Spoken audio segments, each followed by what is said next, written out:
Attention.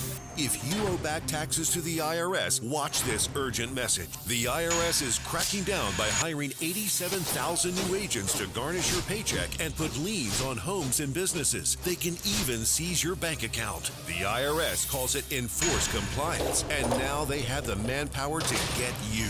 Penalties and interest on unpaid taxes compound daily. So call One Stop Tax Relief Shop and get the IRS off your back. They're experts in the Fresh Start Initiative, one of the biggest breaks the IRS has ever offered. And no other tax shop gets you more or faster approvals. One Stop Tax Relief has resolved thousands of cases since 2014 and saved clients millions of dollars. Call now for a free consultation. Connect with tax professionals who get the IRS off your back. Call 800-605-0688. 800-605-0688. One Stop Tax Relief Shop.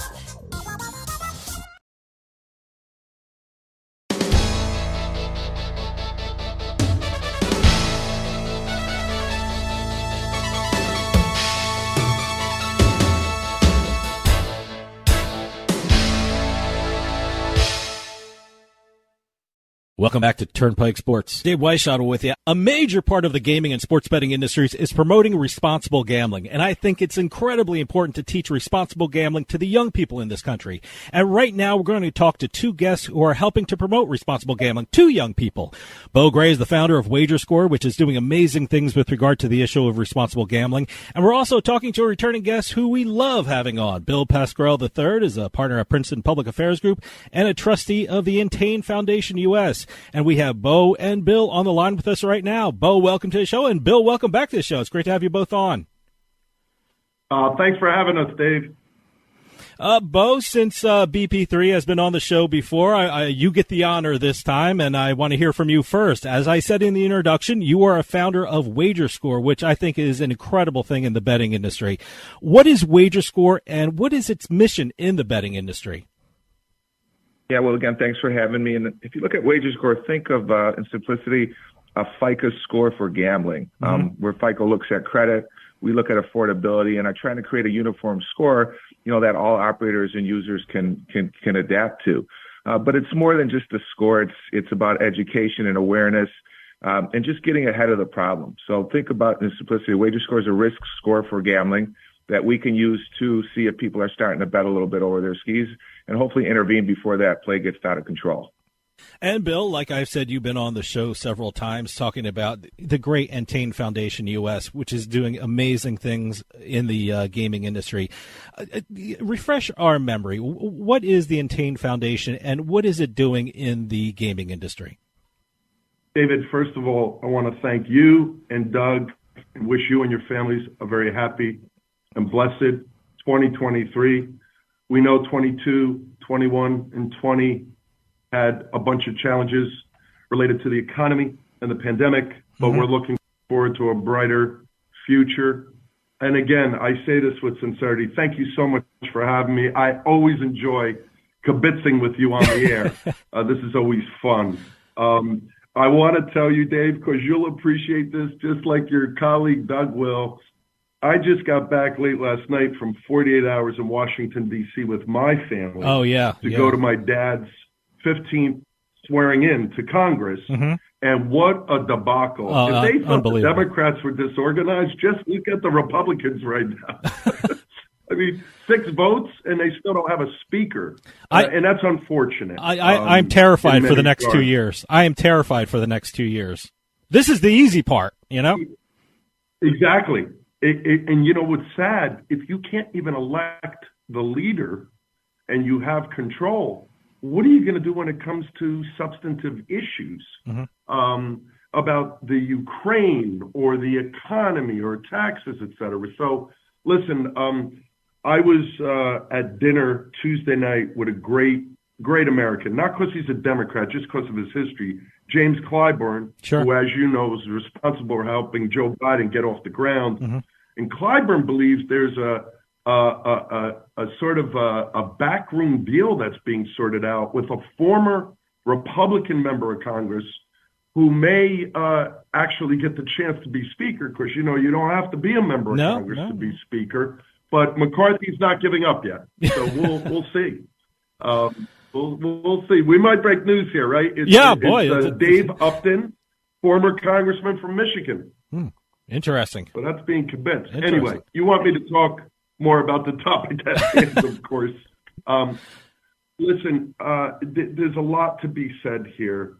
Bo Gray is an incredible, extraordinary human being. I met him through Entain. Entain Foundation US is a part of the broader Entain Global Foundation. Yetta and her predecessor, Shai Segev, had the wherewithal to come up with the concept of having a foundation globally and also North American-centric to focus on integrity and responsible gaming. Amani Toomer, who, Dave, you know well. Yeah. Amani Toomer, my dear friend and client in other verticals outside of gaming, we brought into the foundation with Martin Lichka, the senior VP for regulatory affairs for Entain, who used to be based in the UK and is now based in the beloved our home state of New Jersey. Yep. Martin Lichka and his wife Fran were also in DC for my dad's swearing in. So the Entain Foundation is important because it's very rare to find, particularly a publicly traded gambling company as large as Entain, that's putting real money and power and resources behind promoting responsible gaming.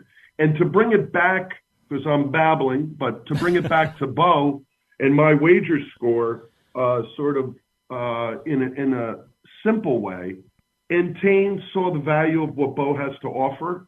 And Entain is a major backer and partner and supporter of what Bo and his team are trying to do across the U.S.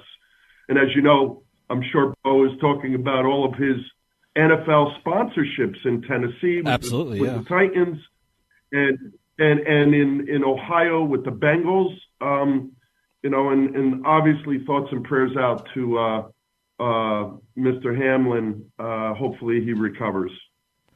You know, I am so glad that both of you on the show, because we're going to talk about an issue that really not a lot of people are talking about. I mean, when we think of the betting industry and we think of sports bettors, we always think of these guys in a sports book carrying bundles of cash to a window. But we kind of forget that sports betting can impact people of all ages, especially young people. Bo and Bill, how can gambling impact young people? How have you seen it impact the young people? Yeah, I mean, for me, I think I go back to a story that I always like to tell. You know, obviously I have a lot of lived experiences in the space. I have two younger boys. They're 13 and 11. You know, we can't watch a game on TV without an ad for gambling. And so how much gambling are they going to see before they turn 21, right? Mm-hmm. And it's readily available. It's at your fingertips. And so I think it's got to be done in a way that they just got to understand that, hey, there's nothing wrong with it. We're not saying to bet, not to bet. We're just saying do it in a responsible way. So unfortunately, we're seeing a lot of studies and a lot of data out there that this generation is more at risk, and I think we're going to continue to see that. So we've got to get ahead of that problem, right? We got to educate them, before they start betting. We've got to get the tools in their hands, through their parents, through their peers, in other ways, because I see it as a big problem. I think we all see that this is going to be an issue that's got to get, resolved before it gets worse. I like to share the story, which I might have told you once or twice off the air. I think it's important for your viewers to hear, just to tell you the sincerity and the genuineness of what Bo and I are talking about with you. When I came home one day for supper many, many years ago, I have 4 children, 30, 27, 22, and 7. I came home, this is 12, 15 years ago somewhere. I said to the table before my 7-year-old was born, I said, you won't believe what just happened today. I've been invited by the National Council of Problem Gambling to serve on the Federal Affairs, Government Affairs Committee to help them, get a little bit more traction with government. And my 2 boys, who are the older ones, I have 2 girls, they're the younger ones, and 2 boys, who were massive, massive gamblers. And not in a problem way. Yeah. But they said to me, Dad, what in God's name are you doing working for the National Council of Problem Gambling? You represent all those companies that are taking money out of our pockets. That was the mentality. Young people are very vulnerable. This is an addictive type of offering, much like cigarettes and alcohol and other illicit drugs. And so you have to be careful. You can't use gambling as a coping mechanism. And what Bo is doing in a real meaningful way, and really nobody else is, out of one or two other partners like Epic Risk Management, which we've talked about in the past, are really going to talk to people under 21, youth, in their late teens, before they become gambling age. So we're preventing it as opposed to treating it. Mm-hmm. That's the magic of what Bo's offering. Yeah. Yeah. I love the fact you guys brought up the fact that you're parents, and I want to ask you about that. Bo, I went to your website, which is wagerscore.com, and it's an incredible resource, and you actually have a section entitled For the Parents. And I'm curious, what should parents be doing with regard to develop healthy habits when it comes to sports betting? And like you said, Bill said, I live in New Jersey, and I know in New Jersey you can't turn on a TV, you can't turn on the radio, you can't drive down the Turnpike without seeing an advertisement for sports betting or gambling. What should parents be doing with regard to teaching their children responsible gambling in that kind of atmosphere? Yeah, well, it's great that you mentioned the website. And so our portal is all things responsible gambling, right? You don't see a link to a bonus. You don't see, gambling ads. It's everything that you can get as a consumer, a parent, a young person to find out how to bet responsibly. So I think the first for a parent is understanding, the markers of harm, which you can find on our website, right? We're doing a campaign now with some of the NFL teams called Are You Talking to Your Teens About the G Word, gambling, right? We talk to them about sex. We talk to them about drugs. We talk to them about drinking and driving. But no one knows how to talk to them about gambling, right? Yeah. And so the cool thing about our product is once you sign up as a parent, you receive weekly responsible gambling tips via text message and email, the 7 markers of harm, self-assessment questions, all the things that you need to know as a parent to educate your young adult, right? Yeah. And more importantly, we send our kids off to college with our credit cards and bank accounts. We know that they start betting on fantasy most likely when they're in college, and that's somewhat of a form of gambling. So what we want to do is give parents the tools. And with the Wager Score, they can sign up their young adult for the score. They get notifications if their spending gets out of control. And as a parent, they're the ones that can intervene before the play gets out of control. I think everything starts in the house. And that's why it's important that we're educating these kids. I'm 55, so anybody under 30 is a kid to me when I say the word kid loosely. But if we're not getting the message out to them before they start gambling, we're going to lose them because then they're never going to get a Wager Score. They're never going to look at responsibility. Mm-hmm. And so it's kind of a double-edged sword. Like, how do you educate that next generation where you've got these states saying, well, you can't go talk to college kids? Well, they're the ones that are at most at risk, 18 to 24. And so really just giving the parents an easy resource that they can find. And so the cool thing now is when you go to a Titans game or you go to a Bengals game, you see the gambling ads, but you also as a parent see Don't Fumble Your Finances in the Wager Score. Mm-hmm. And so are you talking to your kids about the G1? And so now you have a website that you can go to where you can find everything responsible gambling. And at the end of the day, if you sign up your young adult for that app, not only do you receive messaging, they receive weekly gambling tips. Not gambling tips, but responsible gambling tips. Don't bet with a credit card. Don't bet when you're buzzed. Don't bet to escape reality. All those simple things that we can instill in their minds now, so when they know and they start betting in a legal environment, they already know the risks.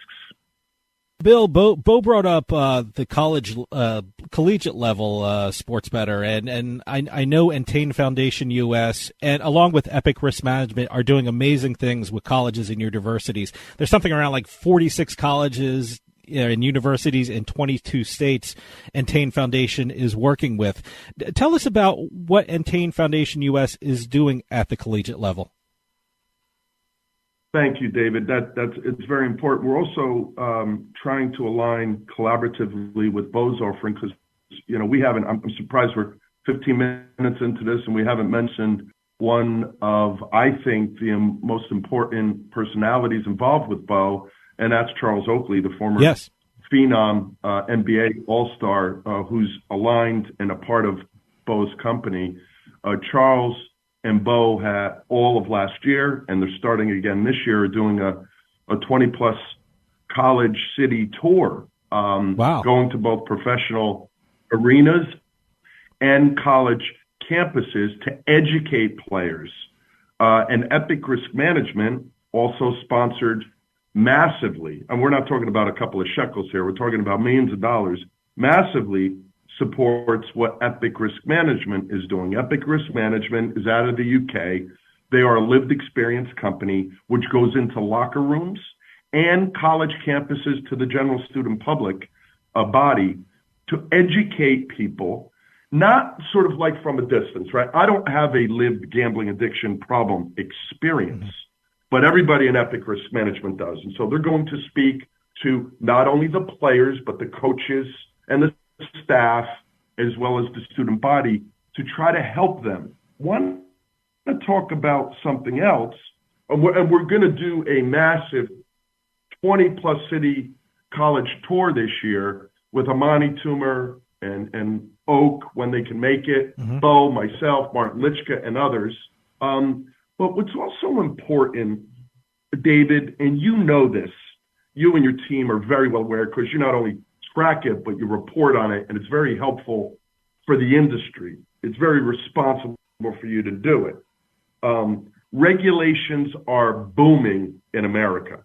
And when you hear regulations outside of the U.S., everybody cringes, but that's our model. But in addition to that, fines and penalties lobbed against operators are booming as well. And that's because we're trying to find a more integrated omni-channel solution to a lot of the issues we're facing. For example, you know this because you've reported on it. What's happening in Massachusetts is unfortunate. Great state, great regulatory body, a great governor, Charlie Baker, who's leaving office now, great new governor coming in, but they got it wrong. And we've told them that. We're going to try to lobby to change that. They are doing something that we thought was very, not reckless, but irresponsible. And they thought they were doing it to help responsible gaming. They banned credit cards. Yeah. They banned betting on in-state colleges.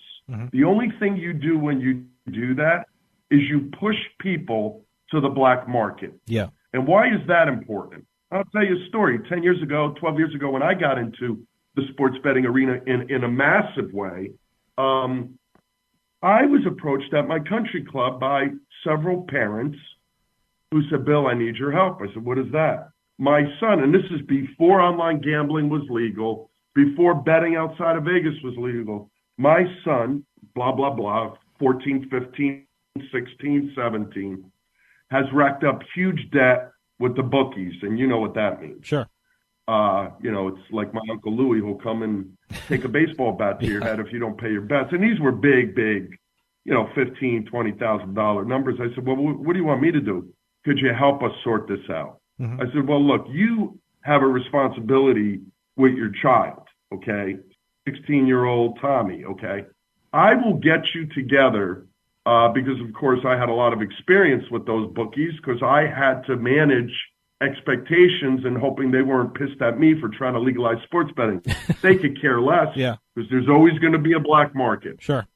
We just have to do it right, make sure the black market's smaller. And I'd put the parents and the child in front of the collector, obviously mob affiliated, and say, look, you get one shot at this. We're going to resolve this. But if this child goes back, parents, it's on you now. And so that was riveting to me because I saw the fear in their eyes.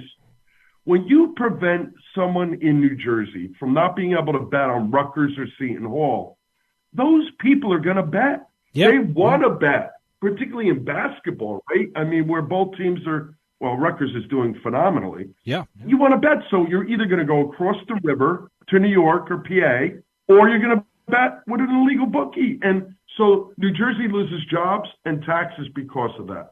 So what we want to try to do is get to particularly players, because that could be a colossal embarrassment and ruin their careers, but also the general student body to explain to them, please, this is tantamount to other issues that you could fall into a trap on. Don't use this to cope. Use it as entertainment. Use it as fun. It's a lot of fun to put a $25 bet on a football game or a basketball game. Enjoy it. Don't bet over your head, and stay responsible. And so it sounds simple, but you really have to punch people in the gut verbally and have people like Bo, who has the lived experience, tell them, listen, this is not a lecture. This is a lived experience. What's important is that, responsible gambling isn't sexy, and that's the biggest problem that we have here. So how do you create it in a way that's done for this next generation to understand? And that's part of what we're doing. We use social media. We use what are called the responsible gambling street teams, which are college seniors that are 21 plus, and they deliver RG education through social media and through their peer network of friends. So they post markers of harm. They post self-assessments. We do funny things. We did a series with me and Charles, Bad Ideas Around Sports Betting, where I say betting with a credit card, and Oak says, bad idea. And we make it fun and interesting because this is where they collect their information from. They don't pay attention to ads. They don't pay attention to commercials about responsible gambling. But when their friend is posting markers of harm, when their friend is posting self-assessments, they look at that, right? Yeah. And then so we're giving them responsible gambling in a way that they can understand. And so we can't be naive to think that they don't see the 100 gambling ads a week, or they don't get the feeds from all the social media sites with gambling ads and promotions. So when we're in there trying to cut through the noise in a way that's done responsibly, we actually get a little bit of blowback there. And so the thing is that how do you get to this next generation? You have to do it through a medium they understand. And that's why we're making responsible gambling fun, and we're making it entertaining because they have to see it. The Generation Z has an 8-second window and attention span. And so we deliver RG in 8 seconds. And that's just what I wanted to hit on. It's getting to this next generation in a medium that they understand and being effective. So when they do start betting, or they are betting, you may not have a problem, but you see the markers of harming your friend and you can step in, or your, girlfriend doesn't bet, but she sees that you're betting out of control because they're seeing our posts on social media. And that's what's really kind of encouraging and rewarding. What we're seeing here is that this is a full study. We have Rutgers, we have Cambridge that are actually going to look at this younger generation that's been seeing our posts and ads over the last 6 months that start betting, and did that help them in their journey, right? Mm-hmm. And so that's what's going to be really exciting about what happens with us over the next 90 days, these studies to see if all the work we put into the place and out in that community is actually working effective. I'm glad you brought that up, because my next question was, how do you reach young people? Look, we just finished the college football bowl season. Now everyone's turning their attention to March Madness, and people in the gaming industry and people in the media are talking about sports betting and schools in the same breath. So is it important to do those non-traditional communication techniques to reach young people now? 100%. If we're not getting ahead of this, then we're going to get behind it. And like Bill said, the wager score is about intervention more so, and prevention more so than waiting for someone to get out of control, right? So we're not telling you to bet or not to bet, but by getting the message out there before they start betting, it's the only way we're going to be successful, because if they don't bet with the right habits, it's like doing everything else, right? Yeah. And you have to do it in non-traditional mediums. If I believe that, when you're on the street and you're talking to people, and that's what we do, we're out there in the community, we're talking to these young adults, we're telling them, hey, we're not saying to bet or not to bet, we're saying do it in a responsible way, and here's where you can learn how to do it. And it has to be progressive, and it has to be different, and that's everything we're doing, right? Yeah. Part of our campaign with the Oakley Foundation is giving back to charities. And so for everyone that gets a wager score, we actually donate $100 to local nonprofits. And we want to see 1 million people get a wager score over the next 4 years, especially these young adults, and we can give back to society and really create a movement, because I think the next generation is the ones that'll change the industry, and they'll demand that companies are more responsible, and they'll demand that they have these tools and safeguards in place. How young is too young to start talking to young people about sports betting? I mean, I read a very disturbing survey that was done by the Wall Street Journal that found that kids, and I'm using the word kids because that's what they are, in the 11th and 12th grade reporting they had gambling problems. So I'm just curious, when should this subject be brought up to young people? I think it's never too early. Again, I think when they can kind of really get the sense of what's going on around them, TV, they see these ads, they're all gambling. You see all these games, I'm kind of one of those liberal parents that lets my kid run a little bit wild with the credit card. I got a $2,000 bill from Fortnite once because he was buying skins, So there's a lot of addictive things that come at an early age. So I think when they're early enough to understand finances is a real good time to start talking to them about gaming, right? Like, hey, This is part of what's going out there. When we started betting, we had to find the guy on the corner to make a bet with. It wasn't easy, right? Yeah. Now it's just an iPhone away from 10 different free plays and bonuses. And so as a parent, I think when they're old enough to really understand finances, you kind of incorporate that whole idea of responsible gambling. And even one of our campaigns now is don't fumble your finances. It's more or less financial literacy and understanding that gambling can affect that. And, one of the things, so to me, it's never too early to start. And I think young teens, when they get into high school is a really good spot. And that's my opinion on the subject. David, I think I agree with Bo. It's never too early, but I think if we want to really answer the question in a broader way that's more meaningful, I remember when I was in 8th grade, and I'm 58 years old, so that's going back quite a bit, right? Yep. I wasn't really exposed to the gambling scene in 8th grade, but when I got to my freshman year at Don Bosco, boy, was I exposed to it, and I wasn't prepared for it. Mm-hmm. I mean, you open up your locker, September, when you start, and you see a betting slip in a locker. I didn't even know what the frick it was. I didn't know what a betting slip was. And it was there every week, and I started betting, right? $10, $5, whatever it was, nothing massive. But I think 8th grade is probably the right time before they enter, sort of 7th, 8th, when they're in junior high school, before they enter high school, because high school is a whole new world, just like college is. And you want to use the 4 years of high school to educate them. Look, we're not lecturing you. We're just telling you, be careful. And the other thing that's really serious, right? Because most people think about problem gamblers as, well, what's the big deal? They're not going to hurt themselves. It's just money. Well, look at the suicide rates escalation in UK the last several years. It's gone through the roof. And it's gone through the roof in a way that the regulators are now coming down on the industry significantly with not a lot of industry input because the operators got too far afield. So there is a very socially responsible way to approach this. But we're not only lecturing the industry that this is socially the right thing to do. It's also commercially the right thing to do. It's the way to sustain the industry. If you don't address RG early on, the regulators are going to come down.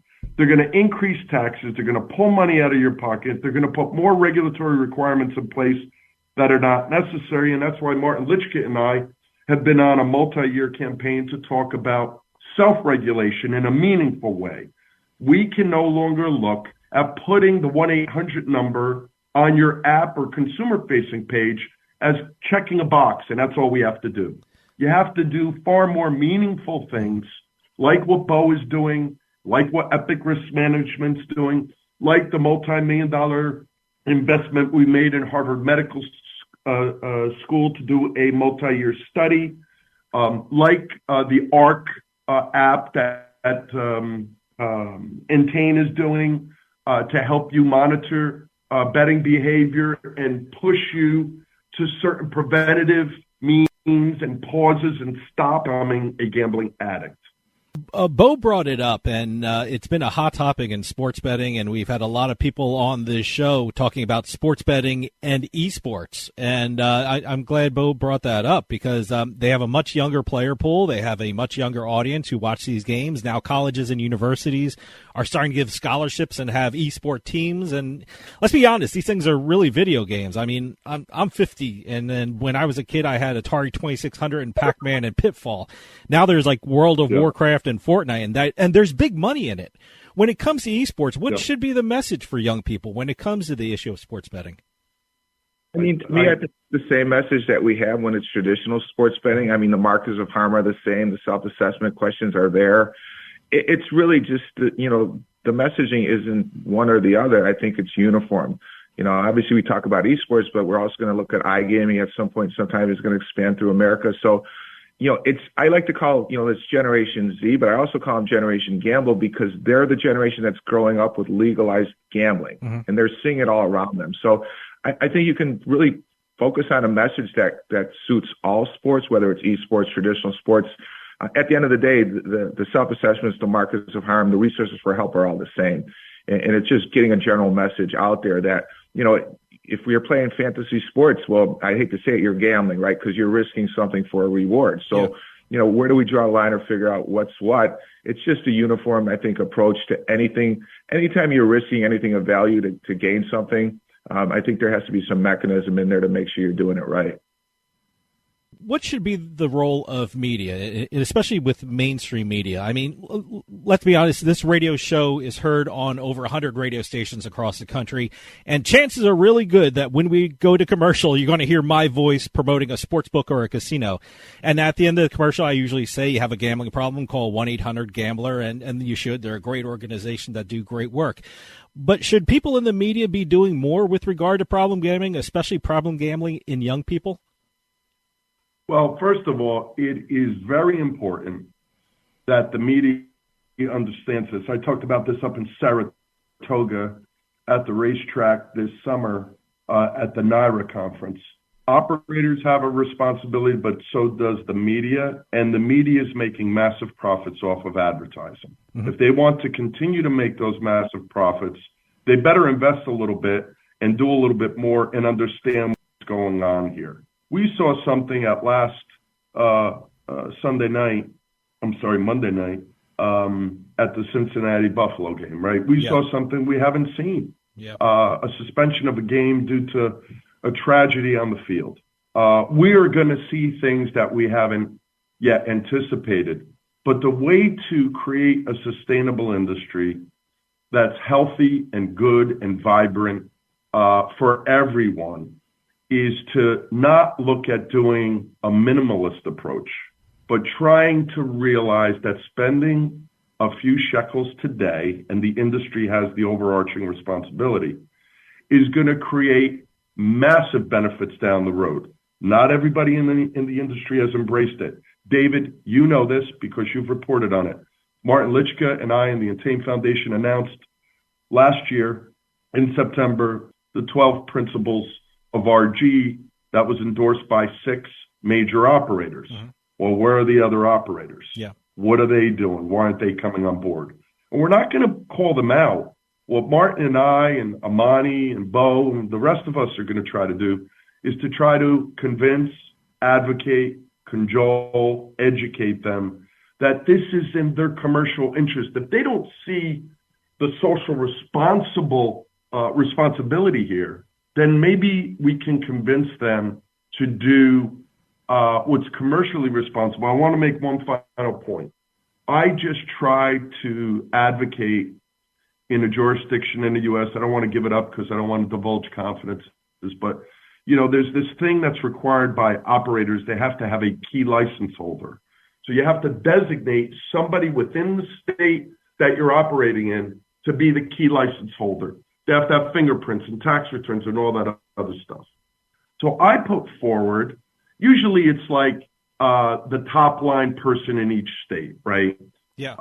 Sometimes they'll allow the risk and fraud manager to do it. I tried to put forward the what's called now the RG lead, the responsible gaming lead. And the regulator laughed at me. And I said, why are you laughing at me? He said, Bill, we know what you're doing with Entain and the foundation. We think it's great. However, we know what happens when the RG lead walks into the conference room or the boardroom. Mm-hmm. The commercial people laugh at them. They don't take them seriously. And I said, yeah, you're probably right about that, because there's the competitive nature in an operator world where the RG is looked at as diminishing returns, slowing down their ability to create revenue. And that's a foolhardy way, but that just means we have more work to do. Well, speaking of the media, Bo WagerScore was in the media a lot lately because you did incredible deals with the Cincinnati Bengals and the Tennessee Titans. Tell us about those deals and what people can expect from WagerScore in the new year. Yeah, I think what we see is, I think it's the leagues that'll really take a heavy role in getting this education out there and protecting their younger fans, and that's kind of why we're working with them now. The idea is that we can go back to that media messaging where we can get retired athletes to do PSAs on saying, hey, if you're going to bet, get a WagerScore, because it could teach you how to bet responsibly and protect you if you get out of control.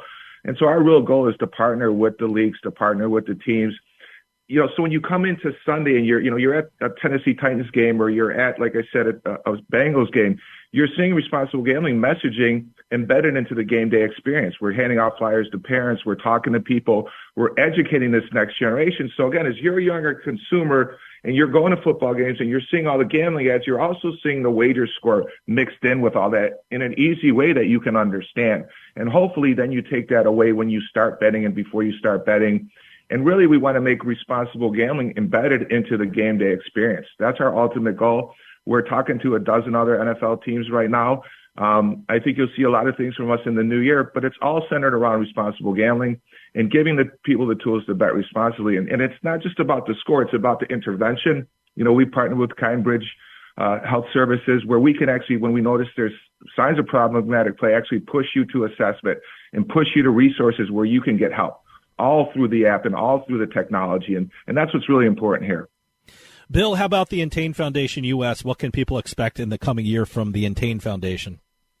Well, a couple of things. We'll be with Super Bowl week, again, educating and advocating, being a part of the Oak Tour. We will be continuing the study with Harvard.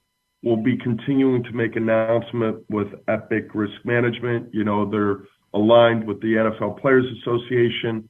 They're aligned with the NCAA. There'll be more announcements with other leagues across the spectrum, as well as getting into some of the women's professional leagues. Wow, great. But you'll also see a greater focus, David, and you know, Bo said it well. We're trying to make a non-sexy thing sexy, but one of the other things we're going to be doing a lot more with and spending a lot more resources on is using innovation to tackle problem gambling.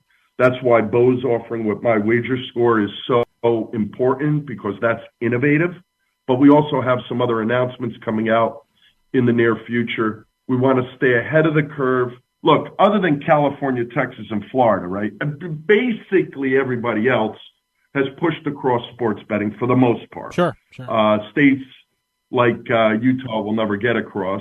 But, you know, those three states are out there. We know what happened in California earlier last year with the ballot referendum, which was an abysmal failure. But what we want to do is we want to go back and double down collaboratively with legislators and regulators to ensure that they know this is not just kind of a knee-jerk or a shrill opportunity. We want to really penetrate and create an atmosphere for prevention so we can minimize treatment, because you know what happens?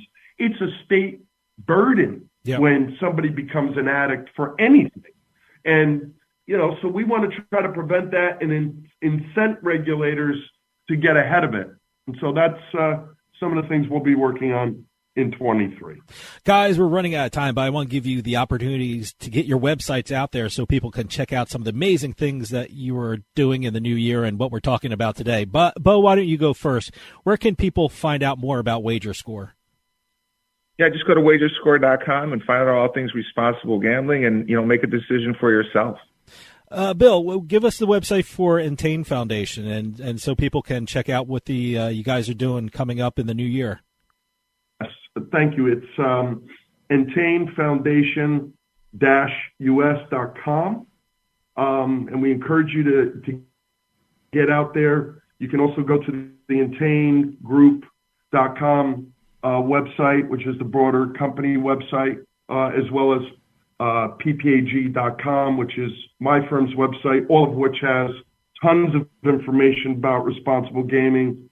And if you feel that your child or yourself or your spouse or somebody close to you is bumping up against these issues, you can reach out to any of us, and we'll be more than happy to try to get you across to get you some care. And we wish everybody a happy and healthy 2023. Bo Gray, founder of WagerScore, and Bill Pascrell III, partner at Princeton Public Affairs Group and trustee for the Entain Foundation U.S. Thank you so much for coming on and talking about responsible gambling. I think it's such a huge issue, especially with young people out there. And what you two are doing is giving incredible guidance about the importance of responsible gambling. Thanks so much for coming on and talking about it. I know BP3 is going to be back on the show pretty soon because we always love having them back on. And Bo, you know you're always welcome here to keep us updated about what's going on with WagerScore. Thanks for your time, guys. Thank you. Thank you. And that'll do it for us this week. We'll see you next time on the Turnpike.